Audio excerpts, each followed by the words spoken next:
So, next film. Yes. Bleed for this. Do you know anything about that? No. It's a I didn't even know you'd said the film title. I assumed you were telling me something. No, it's called Bleed for this. Oh, I thought you said lead for this without a B. No, Bleed for this. Not sure. Feel like I might have maybe seen the name of it, or maybe you've mentioned it to me, maybe. It's a boxing movie. Oh, I saw you tweeting about it on our Twitter. Yeah, and what's quite nice about this, right, is at the start of this year, I got into boxing films. I went to go see Creed, and I watched all the Rocky films leading up to it. I'd only ever seen the first Rocky film before, like years ago, like probably like a decade ago or so. And I didn't really dig it, and then I watched it again at the start of this year because I wanted to go see Creed and I have to do my things in order, and loved it. So I watched all the sequels and I went to see Creed. And then I watched Southpaw. So like I started the year with a lot of boxing, and it was nice it was like a nice little way to like bookend the year.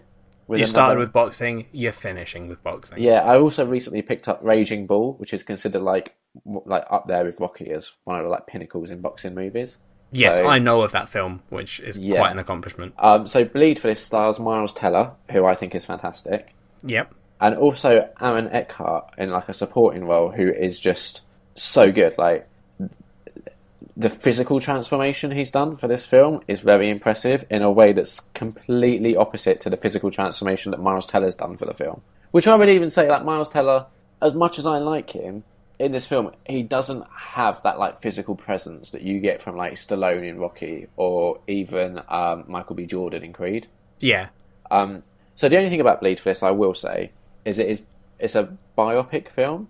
So if you know of the actual boxer that it's about, you're probably going to have a good idea how this film goes. But I knew nothing about him.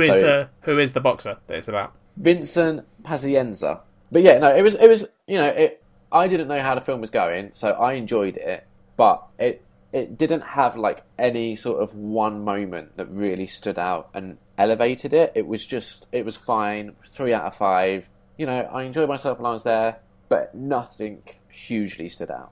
Yeah, that's fair enough, Liam.